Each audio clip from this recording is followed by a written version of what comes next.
जय श्री राम दोस्तों। तो देख सकते हो ये मैं न्यू इंडक्शन का पीसीबी लाया हूँ और देखिए इसमें क्या फॉल्ट है।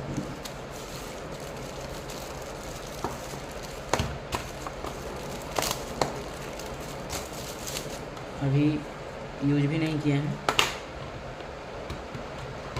तो बहुत सारे मार्केट में इंडक्शन का जो मदरबोर्ड आता है वो ख़राब आता है, तो आप इससे बच के रहिए।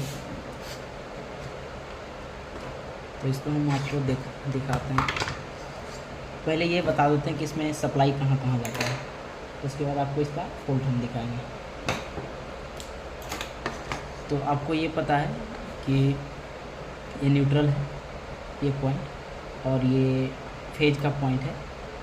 तो ये देखिए न्यूट्रल जो है डायरेक्ट आपका ब्रिज डायोड में गया हुआ है। ये ब्रिज डायोड का न्यूट्रल है और ये फेज है। तो फेज जो है एक फ्यूज के ज़रिए यहाँ पे आया है इस प्रिंट पे, और इस प्रिंट के बाद इस पॉइंट पे गया। तो यानी कि हम कह सकते हैं ये ब्रिज डायोड का ये दोनों एसी का पॉइंट हुआ, और ब्रिज डायोड जो होता है वो एसी ले करके ये डीसी में बदलता है। और डीसी में जब बदलता है तो यहाँ आपको वोल्टेज जो मिलेगा वो 350 वोल्ट के अराउंड मिलेगा। वो कम भी मिल सकता है और ज़्यादा भी मिल सकता है, वो सीरीज में डिपेंड करता है। यदि हम सीरीज में लगाते हैं तो 200-250 के अराउंड मिलेगा। जब हम डायरेक्ट लगाएंगे तो वही वोल्टेज बढ़ के मिलता है, बूस्ट होकर 300 वोल्ट। यहाँ से जो 300 वोल्ट आउट होता है डीसी, वो कॉइल पे जाता है, जो ऊपर में कॉइल लगा होता है, मैग्नेटिक कॉइल, उस पे जाता है। डायरेक्ट नहीं जाएगा, एक जो जाएगा निगेटिव पॉइंट वो इस ट्रांजिस्टर यानी मॉसफेट से होते हुए जाएगा, और एक पॉइंट जो है ये पॉइंट यानी कि प्लस का पॉइंट वो एक कॉइल से होकर डायरेक्ट चला जाएगा।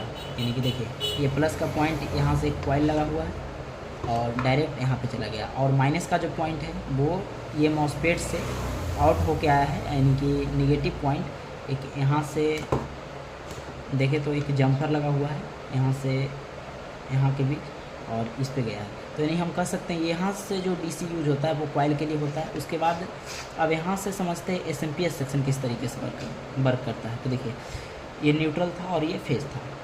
तो अब हम ये देखते हैं, तो यहाँ से फेज से एक डायोड लगाया गया है और एक और डायोड लगाया गया है, 200 डायोड यूज किया गया है, और एक ये डायोड लगाया गया। यानी कि 1 2 3 थो डायोड लगा करके ये दोनों पॉइंट पे यहाँ पे लाया गया है, और ये प्रिंट यहाँ पे गया है। यानी कि 3 ठो डायोड लगा करके यहाँ पे प्लस 300 बनाया गया है, प्लस 300, और ये एक रेजिस्टेंस के जरिए यानी 22 ओम या फिर 53 ओम या 50 ओम के रेजिस्टेंस के जरिए इस पॉइंट पे ला करके ये फिल्टर कैपेसिटर पे भेजा गया है।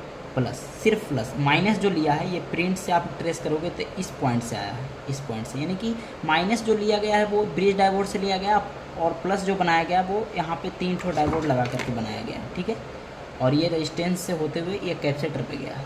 तो ये रेजिस्टेंस यदि फूकता है तो भी हमारा एसएमपीएस सेक्शन काम नहीं करेगा, ठीक है। ये रेजिस्टेंस जो है फ्यूज की भांति काम करता है। अब ये फिल्टर कंडेंसर के पास आने के बाद देखिए क्या होता है, एक ट्रांसफार्मर पे चला जाएगा प्लस का पॉइंट, और माइनस का जो पॉइंट है वो मॉसफेट आईसी पे जाएगा। ये मॉसफेट आईसी है, और ये ड्रेन से स्विचिंग करवाएगा ये ट्रांसफार्मर के दूसरे पॉइंट पे, ठीक है। तो यहाँ पे जो होता है फ्लैक्चुएट करते हुए वोल्टेज मिलता है ये दोनों पॉइंट पे, और फ्लैक्चुएट होता है तो यहाँ से वोल्टेज हमारा स्टेप डाउन होकर के आउट निकलता है, और निगेटिव जो है वो कॉमन रहेगा।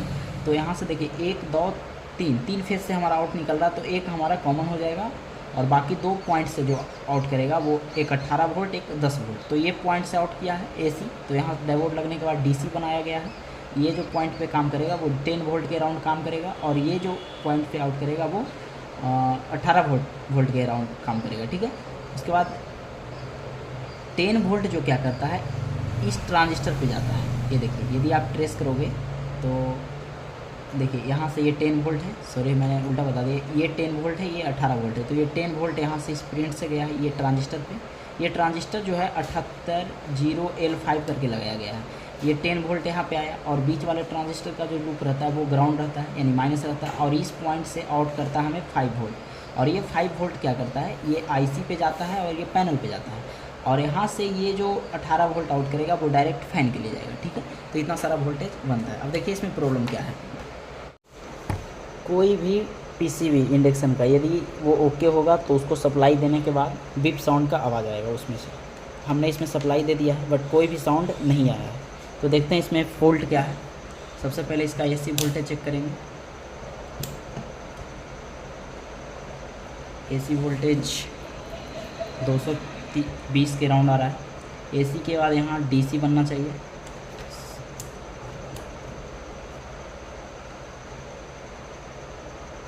डीसी भी 300 के राउंड बन रहा है।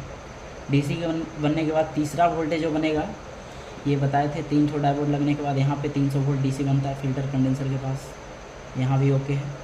उसके बाद मैंने क्या बताया कि ये प्लस का पॉइंट एक ट्रांसफार्मर पे जाता है और माइनस का पॉइंट जो होता है ये मॉसफेट आईसी पे जाता है और यहाँ से ये स्विचिंग करवाता है ये दोनों पॉइंट पे। तो यहाँ जो वोल्टेज मिलेगा वो फ्लैक्चुएट करते हुए मिलेगा। तो देखते हैं क्या मिल रहा है। तो एक नज़र यदि आप मल्टीमीटर पे डालते हैं तो ये फ्लैक्चुएट वोल्टेज मिल रहा है, जैसा कि देख पा रहे हो ये वोल्टेज फ्लैक्चुएट हो रहा है। उसके बाद अगला कंडीशन में ये बताए कि ये 2 पॉइंट से वोल्टेज निकालता है और तीसरा पॉइंट जो होता है वो ग्राउंड होता है। तो 2 पॉइंट से यहाँ पे एसी वोल्टेज निकालेगा। एसी वोल्टेज जो निकालेगा वो डायोड लगने के बाद यहाँ पे डीसी बन जाएगा। तो एक पॉइंट हम ग्राउंड पे टच करते हैं, थोड़ा सा कम पे रेंज पे सेट करेंगे और दूसरा पॉइंट पे ये डायोड लगा है तो यहाँ पे चेक करेंगे कितना वोल्ट है, 18 वोल्ट। ये फ़ैन पे जाएगा। और ये दूसरा पॉइंट पे चेक करेंगे तो ये 7.6 यानी कि ये 10 वोल्ट के अराउंड बनता है, अभी कम बन रहा है। और यही वोल्टेज ये ट्रांजिस्टर पे गया है और यहाँ से ये 5 वोल्ट आउट करेगा। वो 2 वोल्ट के अराउंड आउट कर रहा है, ये 5 वोल्ट आउट करेगा। और यही 5 वोल्ट इस पॉइंट पे जाता है, पैनल पे कहीं पे जाएगा। देखते हैं कहाँ जा रहा है, किस पॉइंट से जा रहा है। कहाँ भी नहीं जा रहा है।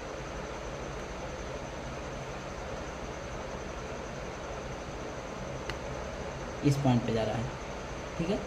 तो इतना सारा वोल्टेज ओके होना चाहिए तो पीसीबी जो है वर्क करेगा। लेकिन इसमें वोल्टेज प्रेजेंट होने के बावजूद भी ये काम नहीं कर रहा है। तो इसका मतलब ये हुआ, एक बार चेक कर लेते हैं आईसी पे वोल्टेज किस नंबर, ये जो 5 वोल्ट है वो किस पिन पे जा रहा है।